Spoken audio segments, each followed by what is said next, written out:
maneuverability. In the background you can see our takeoff, which is the final approach takeoff for the drones being operated, and we'll tell you a little bit more about that shortly. My colleague Edson in a moment is going to give you a bit of an overview on the design of the building. Once you start to have a walk round, on the left hand side, your left hand side over there, is our command and control centre. My colleague Alan, who's our Chief Technology Officer, is there, and he'll be able to give you more details around the systems and the air traffic control. My colleague Wayne will also be around there, and he'll be able to tell you about the disaster, emergency, medical and security applications. And then on the right hand side is our drone hangar, where you will see through the back the main event, which is a model of Supernal's SA-1 eVTOL, which is an electric vertical takeoff landing vehicle which will be in operation as air taxis in 3 to 4, maybe 5 years from now, depending on the different bits. So please do hang fire. My colleague Edson now will give you an update. It's just to let everybody know, this session today will finish at 1:30. So you're welcome for the hour. Grab a coffee, grab some lunch, but at 1:30 I'm afraid we have to empty the building for another event. But you're welcome, and I'm going to pass over to Edson. Thanks, Edson.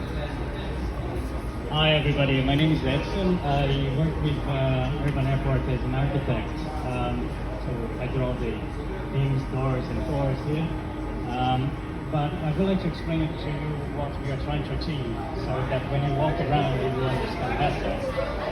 The main purpose of the Urban Airport, and it's called Urban Airport because we want to be in the city centers. Yeah, the aim of the initiative is to help our cities to have less congestions and less pollution.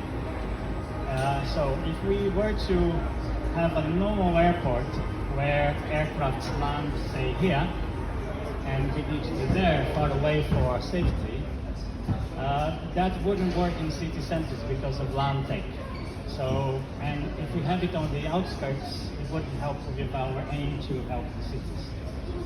So, how do we make it compact? We make it compact by elevating the platform.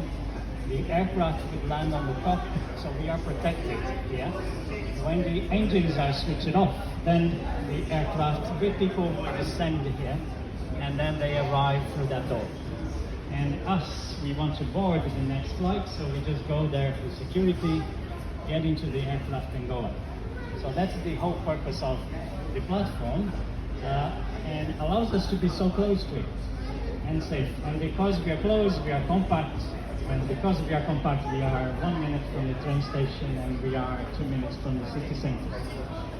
And then they can really help reducing congestion and pollution. So that's one idea. The other one, if you take the aircraft landing here, they go to the back, so that's the hangar, and then we can maintain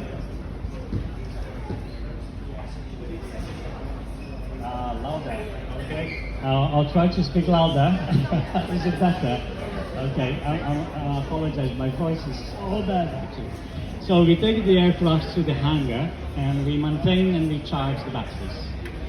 So imagine also we could have a second hangar in that room and a third hangar in that room. So one platform, one landing pad, three vehicles. On a normal helipad, let's say, where you have it landing side by side, you need so much land for that, because each aircraft needs a big distance to each other for safety. Not in our case, because we are compact. So again, we can improve the capacity and be compact. So everyone wins, yeah? The city wins and we can be close to where people are.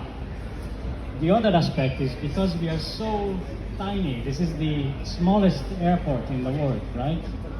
You can just walk by the streets and come in for a coffee. Have a chat, have a work, this is a worktop, this is a co-working space. If you don't want to fly, you don't fly.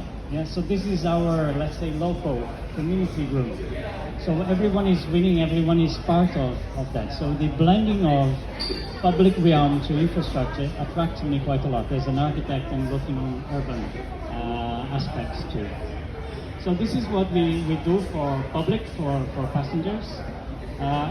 As Duncan said, over there you will have a chance to speak to Wayne about the emergencies and disaster management systems.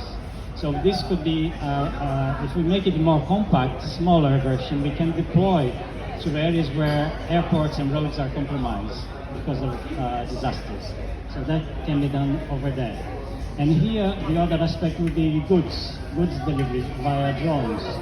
So again, we can do smaller versions of this, and you will see drawings there showing our, what we call the city box. And it's a range of, it's part of our ecosystem. So we can deliver via air, and again, reduce vehicles traffic on our cities, and therefore reduce pollution.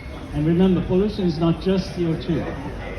Pollution comes from our brake pads too, yeah? And the abrasion on the asphalt creates those particles as it breathes, and it stays in our lung, causing all sorts of problems for us. Yeah, so that is the aim, yeah? To improve our quality of life in our cities. So feel free to walk around that way or this way, and we'll be here to answer questions. Anyone can, with this jacket can help you with that. Welcome. Thank you.